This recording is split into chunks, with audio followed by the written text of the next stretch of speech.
Hello friends, ಎಲ್ಲರೂ ಹೇಗಿದ್ದೀರಾ? Welcome back to my channel. ನನ್ನ ಒಂದು ತಿರುಪತಿ ವ್ಲಾಗನ್ನು ಅಪ್ಲೋಡ್ ಮಾಡ್ತಾ ಇದ್ದೀನಿ. ತುಂಬ ದಿವಸದಿಂದ ಅನ್ಕೊತಾ ಇದ್ದೆ, ಸುಮಾರು ದಿವಸದಿಂದ ಆಸೆ ಇದು ನನಗೆ ತಿರುಪತಿಗೆ ಹೋಗಬೇಕು ಅಂತ ಹೇಳಿ. ನನ್ನ ಮಗುವಿಂದ ಇದುವರೆಗೂ ತಿರುಪತಿಗೆ ಹೋಗಲಿಲ್ಲ. ಹಸ್ಬೆಂಡ್ ಬಂದು ಒಂದು 3-4 ಸಲ ಕೇಳಿದ್ರು, ಶೋರಾ ಖಂಡಿತವಾಗ್ಲೂ ನಿನಗೆ ಕಂಫರ್ಟಬಲ್ ಇದೆಯಾ ಹೋಗೋಕ್ಕೆ ಅಂತ ಹೇಳಿದರು. ಸರಿ ಅಂತ ಹೇಳಿ ಸಡನ್ನಾಗಿ ನೈಟ್ ಪ್ಲ್ಯಾನಿಂಗ್ ಮಾಡ್ಕೊಂಡ್ರಿ. ಒಂದು 10:40ಗೆ ಮನೆ ಬಿಟ್ರಿ. ಅದಾದಮೇಲೆ ಚಿನ್ನಿಮ ನಿದ್ದೆ ಮಾಡ್ತಾ ಇರಲಿಲ್ಲ ಅಂತ ಹೇಳಿ ಕಾರಲ್ಲೇ ಚಿನ್ನಿಮಗೆ ಒಂದು ಸ್ವಲ್ಪ ಜೋಲಿನ ರೆಡಿ ಮಾಡ್ಕೊಂಡ್ರಿ. ಅವಳಂತೂ ಆರಾಮಾಗಿ ನಿದ್ದೆ ಮಾಡ್ತಾಯಿದ್ಲು. ಚಿನ್ನಿಮ ನಿದ್ದೆ ಮಾಡ್ರೆ ಸಾಕು, ನನಗೆ ಬೇರೆ ಏನೂ ತಲೆನೋವಿಲ್ಲ. ಕಂಪ್ಲೀಟಾಗಿ ನಿದ್ದೆಗಂತೂ ತಡೆಯೋದೇ ಇಲ್ಲ. ಅವಳು ತುಂಬಾ ಕಾಟ ಕೊಟ್ಬಿಡ್ತಾಳೆ ಮಗು. ಅದಕ್ಕೋಸ್ಕರ ಜೋಲಿನ ರೆಡಿ ಮಾಡಿಕೊಂಡು ಯಾವುದಕ್ಕೂ ಇರಲಿ ಅಂತೇಳಿ ಒಂದು ಸ್ಯಾರಿ ಎಕ್ಸ್ಟ್ರಾ ಇಟ್ಟಿದ್ದೆ ಕಾರಲ್ಲಿ. ಬಟ್ ತುಂಬ ಯೂಸ್ ಆಯಿತು. ಅದಾದಮೇಲೆ ತುಂಬ ಹೊಟ್ಟೆ ಸಿತ್ತಿತ್ತು ಅಂತೇಳಿ ಒಂದು 12:30ಗೆ ಟೀ ಪಾಯಿಂಟ್ ಹತ್ರ ಹಾಕಿದ್ರಿ. ವಾಶ್ರೂಮ್ಗೆ ಹೋಗ್ಕೊಂಡು ಒಂದು ಸ್ವಲ್ಪ ಟೀ ಕುಡ್ಕೊಂಡು ಹೋಗೋಣ ಅಂತ ಹೇಳಿ. ಟೀ ಹೆಂಗಿತ್ತು ಅಂದರೆ ನನಗೆ ಖಂಡಿತವಾಗ್ಲೂ ಕುಡಿಯೋಕ್ಕೆ ಹಾಕ್ತಾ ಇರಲಿಲ್ಲ. ಬಟ್ ತುಂಬ ಹೊಟ್ಟೆ ಸಿತ್ತಿತ್ತು ಅಂತ ಹೇಳಿ ಟೀ ಜೊತೆಯಲ್ಲಿ ಬಿಸ್ಕೆಟ್ ಹೊದ್ಕೊಂಡು ತಿನ್ಕೊಂಡೆ. ನಮ್ಮ ಚಿಕ್ಕಮ್ಮ ಮತ್ತು ನಮ್ಮಮ್ಮ ಟೀ ಬೇಕು ಅಂದರು. ಟೀ ಕುಡಿದ್ಬಿಟ್ಟು ಅರ್ಧಕ್ಕೆ ಬಿಸಾಕ್ಬಿಟ್ರು. ಏನು ಈ ಥರ ಇದೆ ಟೀ, ನನಗೆ ಬೇಡ ಅಂತ ಹೇಳಿ. ಬಟ್ ನಮ್ಮ ಮನೆಗಳಲ್ಲಿ ಮಾಡುವಂತಹ ಟೀ ಆಚೆಗಡೆ ನಾವು ಎಕ್ಸ್ಪೆಕ್ಟ್ ಮಾಡೋಕ್ಕಾಗೋದಿಲ್ಲ. ಅದು ರೋಡ್ ಸೈಡಲ್ಲಿ ಇಷ್ಟು ಮಾತ್ರ ಆ ಟೈಮಲ್ಲಿ ನಮಗೆ ಸಿಕ್ಕಿರೋದೇ ನಮ್ಮ ಅದೃಷ್ಟ ಅಂತ ಅಂದ್ಕೊತೀನಿ. ನಾನು ಒಂದು ಸ್ವಲ್ಪ ಬಿಸ್ಕೆಟನ್ನು ತಿಂದ್ಬಿಟ್ಟು ಹೊಟ್ಟೆ ಸಿಗೆ ಇರೋಕ್ಕಾಗಲಿಲ್ಲ ನನ್ನ ಕೈಯಲ್ಲಿ. ಆದಮೇಲೆ ಮತ್ತೆ ತಿರುಪತಿಗೆ ಹೊರಟ್ರಿ. ಅಲ್ಲಿಂದ ಒಂದು 3:45-4 o'clockಗೆ ತಿರುಪತಿ ರೀಚ್ ಆದರೆ ಅಲ್ಲಿ ಸೆಕ್ಯೂರಿಟಿ ಎಲ್ಲ ಚೆಕಿಂಗ್ ಮಾಡಬೇಕು ಅಂತ ಹೇಳಿ ಅಲ್ಲಿ ಒಂದು ಸ್ವಲ್ಪ ಚೆಕಿಂಗ್ ಎಲ್ಲ ಮಾಡಿದ್ದು ಆದಮೇಲೆ ಹಸ್ಬೆಂಡ್ ಹೇಳ್ತಾಯಿದ್ರು ಯಾವ ಥರ ಇರುತ್ತೆ ಏನು ಅಂತ ಹೇಳಿ. ಚಿನ್ನಿಮನು ಸಹ ಆರಾಮಾಗಿ ಆಟ ಆಡ್ಕೊಂಡಿದ್ಲು. ನನಗೆ ಒಂದು ಸ್ವಲ್ಪ ಭಯ ಇತ್ತು ಚಿನ್ನಿಮಗೆ ಎಲ್ಲಿ ಫೀವರ್ ಬಂದುಬಿಡುತ್ತೆ ಅಂತೇಳಿ. ಬಟ್ ದೇವ್ರ ದಯೆಯಿಂದ ಯಾವುದೇ ರೀತಿಯಾದ ಫೀವರ್ ಎಲ್ಲ ಏನೂ ಇರಲಿಲ್ಲ, ಆರಾಮಾಗಿದ್ಲು. ನಾವು ಒಂದು ವಿತಿನ್ 1 ಮಿನಿಟಲ್ಲಿ 3:51ಗೆ ರೀಚ್ ಆದರೆ 3:52ಗೆ ಸೆಕ್ಯೂರಿಟಿ ಎಲ್ಲ ಚೆಕಿಂಗ್ ಎಲ್ಲ ಆಗೋಯ್ತು. ಅದಾದಮೇಲೆ ಅಲ್ಲೊಂದು ಸ್ಲಿಪ್ ಕೊಡ್ತಾರಂತೆ. ಆ ಸ್ಲಿಪ್ಪನ್ನ ತೊಗೊಂಡು ನಾವು ಅಲ್ಲಿಂದ ಓಡ್ರಿ. ನಮ್ಮ ಹಸ್ಬೆಂಡಕ್ಕೆ ಹೇಳ್ತಾ ಇದ್ದೆ ನಾನು, ಎಷ್ಟು ಕಿಲೋಮೀಟ್ರ್ ಇದೆಯಪ್ಪ ಇನ್ನೂ ಏನು ಅಂತ ಹೇಳಿ. ನನ್ನ ಇಮ್ಯಾಜಿನೇಷನು ಧರ್ಮಸ್ಥಳ ಇದ್ದಂಗೆ ಇರುತ್ತೆ ಅಂತ ಅಂದ್ಕೊಂಡಿದ್ದೆ. ಬಟ್ ಖಂಡಿತವಾಗ್ಲೂ ನನಗೆ ಗೊತ್ತಿರಲಿಲ್ಲ ಇಷ್ಟು ಲಾಂಗ್ ಇದೆ ಅಂತ ಅಂದ್ಕೊಂಡಿರಲಿಲ್ಲ.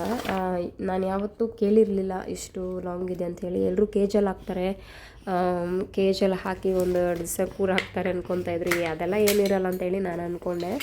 ಅದಾದಮೇಲೆ ಅಲ್ಲಿ ಟಿಕೆಟ್ ತೊಗೊಂಡಿದ್ದಾದಮೇಲೆ ನನಗೊಂದು ಇಮ್ಯಾಜಿನೇಷನ್ ಬಂದಿದ್ದು, ಏನಿದು ಹಿಂಗಿರುತ್ತಾ ಅಂತ ಹೇಳಿ. ಹೋಗ್ತಾನೇ ಇದೆ ರೋಡು, ಅಷ್ಟು ಲಾಂಗ್ ಹೋಗ್ತಾನೇ ಇದೆ.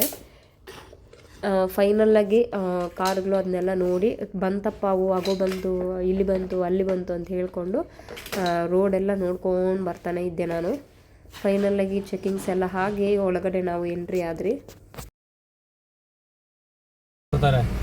ಈ ಟೈಮಿಂಗ್ಸ್ ತೋರಿಸಿರೋ ಒಳಗಡೆ ಹೋಗ್ಬೇಕು. ನೀವೇನ ಫಾಸ್ಟಾಗಿ ಹೋಗಿದ್ದೀರ ಅಂದರೆ ಮೇಲೆ ಫೈನ್ ಕಟ್ಟಬೇಕು. ನಿದ್ದೆ ಬಂದಿಲ್ಲ, ಟಿಕೆಟ್ ಅಲ್ಲ, ಟಿಕೆಟ್ ನಿದ್ದೆ ಬಂದಿಲ್ಲ, ಟಿಕೆಟ್ ಇಲ್ಲ, ನಿದ್ದೆ ಬಂದಿಲ್ಲ. ಚಿನ್ನಿಮಗೆ ನಿದ್ದೆ ಬಂದಿಲ್ಲ ಅಂತ ಚಿನ್ನಿಮಗೆ. ಚಿಂಟು ಅಂತೂ ಫುಲ್ಲು ನಿದ್ದೆ ಮಾಡ್ತಾ ಇದ್ದಾನೆ. ಇವರೆಲ್ಲ ಟೀಗಳು ಕುಡಿದು ಟೀ ಕಾಫಿ ಕುಡಿದು ಫ್ರೆಶ್ ಆಗಿದ್ದಾರೆ. ಆ ಟೀ ತುಂಬ ಚೆನ್ನಾಗಿತ್ತು. ನೋಡಿ 4 ಯಾರು ಟೊಪ್ಪಿ ತೆಗ್ದಿದ್ದು? ಟೊಪ್ಪಿ ಎಲ್ಲ ಕಿತ್ತು ಬಿಸಾಕ್ತಾ ಇದ್ದಾಳೆ ಚಿನ್ನಿಮ.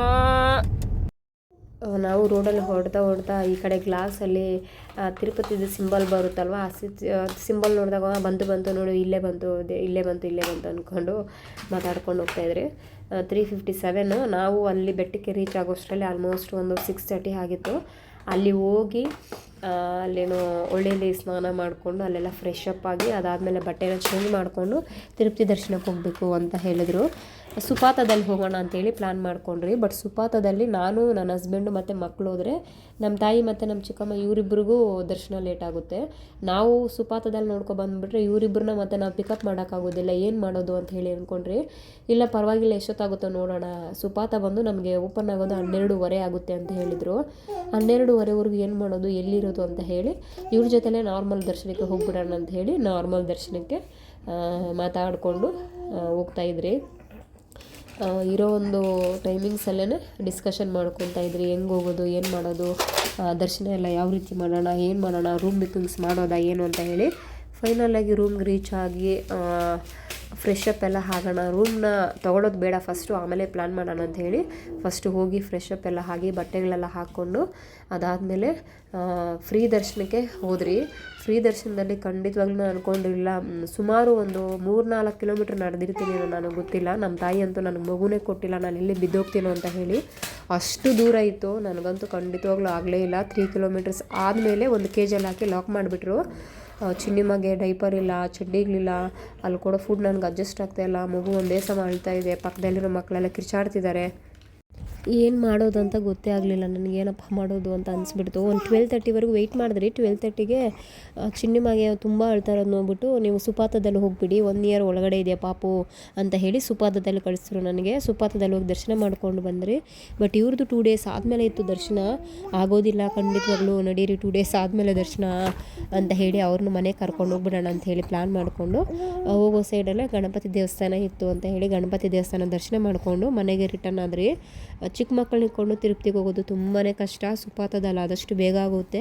1 ಇಯರ್ ಮೇಲೆ ಇದ್ದರೆ ಖಂಡಿತವಾಗ್ಲೂ ಹೋಗಬೇಡಿ. ನಿಮ್ಗೆ ಏನೇನು ಬೇಕೋ ಥಿಂಗ್ಸ್ ಎಲ್ಲ ರೆಡಿ ಮಾಡ್ಕೊಂಡು ಹೋಗಿ. ನೆಕ್ಸ್ಟ್ ವ್ಲಾಗಲ್ಲಿ ಮೀಟ್ ಮಾಡೋಣ. ಬಾಯ್ ಬಾಯ್.